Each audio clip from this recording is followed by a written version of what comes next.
Episode number 230.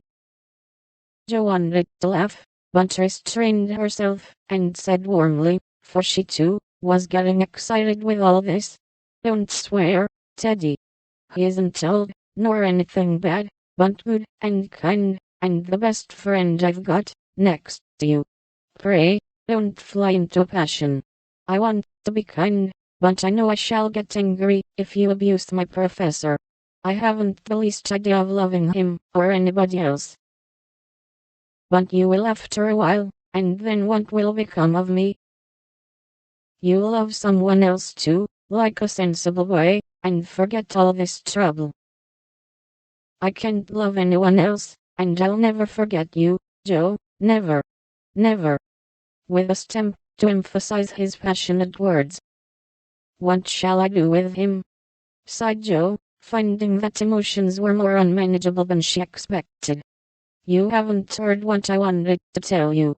Sit down and listen, for indeed I want to do right and make you happy, she said, hoping to soothe him with a little reason, which proved that she knew nothing about love. Seeing a ray of hope in that last speech, Laurie threw himself down on the grass at her feet, leaned his arm on the lower step of the stile, and looked up at her with an expectant face.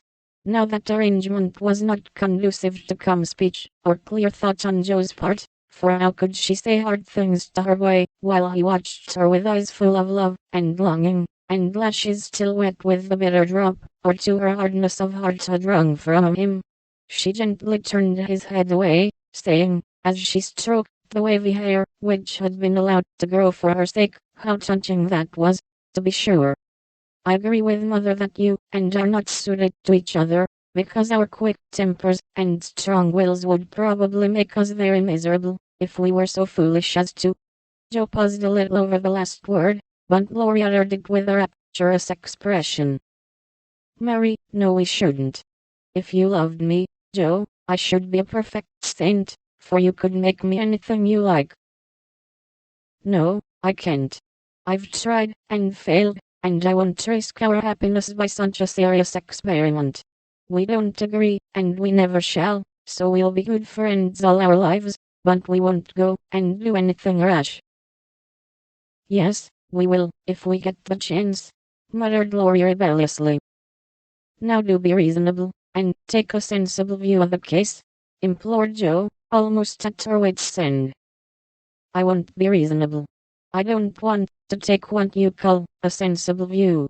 It won't help me, and it only makes it harder. I don't believe you've got any heart. I wish I hadn't. There was a little quiver in Jo's voice, and thinking it a good omen, Laurie turned round, bringing all his persuasive powers to bear as he said, in the wheedlesome tone that had never been so dangerously wheedlesome before. Don't disappoint us, dear. Everyone expects it.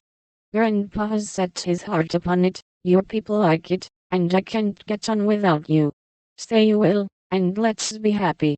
Do. Not until months afterward did Jo understand how she had the strength of mind to hold fast to the resolution she had made when she decided that she did not love her boy, and never could. It was very hard to do, but she did it, knowing that delay was both useless and cruel.